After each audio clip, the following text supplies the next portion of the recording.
উন্নয়ন আজ কাগজের মধ্যে সীমাবদ্ধ নয়। সোনামুড়া মহকুমাতেও প্রধানমন্ত্রীর সে দেখানো পথে আজ উন্নয়ন পৌঁছেছে আমাদের সীমান্তের শেষ প্রান্ত পর্যন্ত।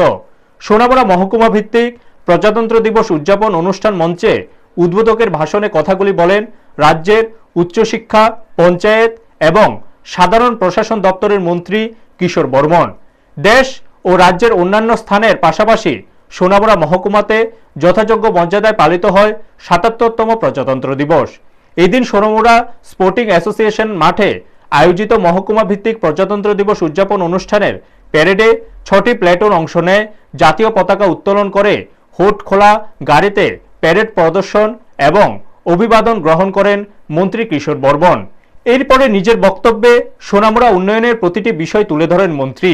পাশাপাশি মহকুমা প্রশাসন, আরক্ষা দপ্তর সহ সংশ্লিষ্ট প্রতিটি দপ্তরকে সুষ্ঠু সরকার পরিচালনার ক্ষেত্রে সহায়তা করার জন্য অভিনন্দন জানান মন্ত্রী। এই দিনের অনুষ্ঠানে অন্যান্যদের মধ্যে উপস্থিত ছিলেন সোনামুড়া মহকুমা শাসক রাজু দেব, মহকুমা পুলিশ আধিকারিক শশীমোহন দেববর্মা, সোনামুড়া নগর পঞ্চায়েতের chairperson Sarada Chakraborty, vice chairman Shahjahan Mia সহ অন্যান্য বিশিষ্ট ব্যক্তিগণ। এদিন অনুষ্ঠানে বিভিন্ন স্কুলের ছাত্রছাত্রীরা মনজ্ঞ দেশাত্মবোধক পরিবেশনায় মুগ্ধ করেন দর্শকদের। ব্যুরো রিপোর্ট, নিউজ তৎকাল 24। বছর উন্নয়নের নামে শুধু স্লোগান দিয়েছেন, জনগণ আজ তাদের প্রশ্ন করছে, কারণ জনগণ এখন আর কথা এবং কাজের মধ্যে যে পার্থক্য, সেই পার্থক্য কিন্তু আজ জনগণ স্পষ্ট করে বুঝে গেছেন।